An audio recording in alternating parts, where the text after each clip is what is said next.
নমস্কার বন্ধু, আপনাদের সাথে আমি অনিমেষ। আপনারা এখন দেখছেন কুন্ডু টেলিকম ইউটিউব চ্যানেল। চলুন শুরু করা যাক আজকের আপডেটটি। গত ৪ঠা নভেম্বর থেকে পশ্চিমবঙ্গে ইনিউমিনেশন ফর্ম বিলি করা শুরু হয়েছে।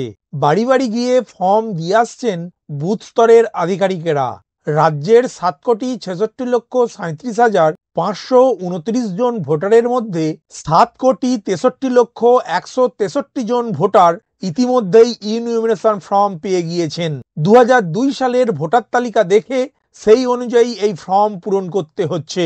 এই চ্যানেলে ইতিমধ্যেই 7টি ভিডিও আপলোড করা আছে, যেগুলি দেখে আপনি অতি সহজেই এসআইআর ফর্ম পূরণ করতে পারবেন।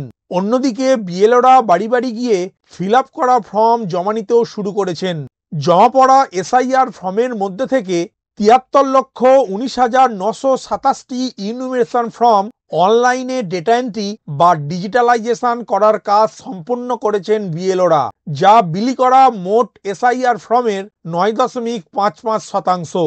ইনিউমিনেশন ফর্মে ভোটার তাদের রিসেন্ট পাসপোর্ট মাপের কালার ছবি, যার ব্যাকগ্রাউন্ড হোয়াইট থাকবে, এই রকম ফটো এসআইআর ফর্মের সাথে জমা করতে হবে। কমিশন এও জানিয়ে দিয়েছে যে ভোটারদের ইনিউমিনেশন ফর্মে ছবি দেওয়া বাধ্যতামূলক নয়। ছবি তোলার প্রয়োজনে বিএলওদের ফের ভোটারদের বাড়ি যেতে হবে।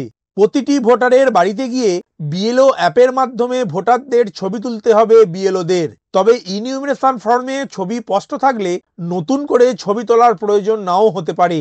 তবে কেউ চাইলে ফর্মে থাকা শূন্যস্থানে যে কোনো মাপের ছবি আটকাতে পারেন। যাদের ছবি তোলার জন্য পাওয়া যাবে না, আপাতত তাদের পুরনো ছবি দিয়েই ফর্ম জমা পড়বে। কমিশনের তরফে জানানো হয়েছে, রাজ্যের প্রায় ৮০ লক্ষ ভোটারের ইনিউমিনেশন ফর্ম সংগ্রহ করে সেগুলি ডিজিটাইজ করা হয়েছে। নকল বা ভুয়ো ভোটারদের আটকাতে কৃত্রিম বুদ্ধিমত্তা পরিচালিত সফটওয়্যার ব্যবহার করা হচ্ছে।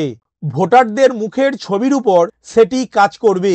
সেই কারণেই নির্দিষ্ট অ্যাপের মাধ্যমে প্রত্যেক ভোটারের ছবি তুলতে বলা হচ্ছে বিএলওদের। সোমবার প্রকাশিত বিজ্ঞপ্তিতে বলা হয়েছে যে, এক, মৃত, স্থানান্তরিত অথবা ভোটার তালিকায় ২ বার নাম রয়েছে এমন ভোটারদের বিষয়ে সঠিক তথ্য দিতে হবে বুথ স্তরের আধিকারিক বা বিএলওদের। দ্বিতীয়ত, যেসব বুথ লেভেল এজেন্ট বা বিএলওদের কাছে প্রতিদিন 50টি পর্যন্ত ফর্ম জমা দিচ্ছেন, তাদের জানাতে হবে ফর্মে দেয়া তথ্য সঠিক। ভোটাররা যে তার উপস্থিতিতে সই করেছেন তাও জানাতে হবে বিএলএ-কে। এমনকি বিএলএর ফোন নাম্বার, ঠিকানা, পার নাম্বার, সিরিয়াল নাম্বার লিখতে বলা হয়েছে।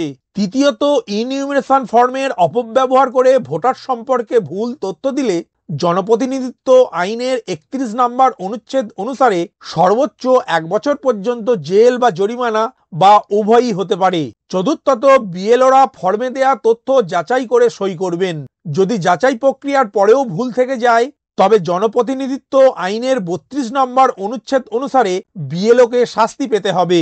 পঞ্চমত, ইনিউমিনেশন ফর্ম ডিজিটাইজ হওয়ার কারণে সব তথ্য, নথি, নাম, স্বাক্ষর, ছবি ডিজিটাল রেকর্ডে থাকবে। যে কেউ ভুল তথ্য দিলে বা ভুল করলে সহজে চিহ্নিত করা যাবে।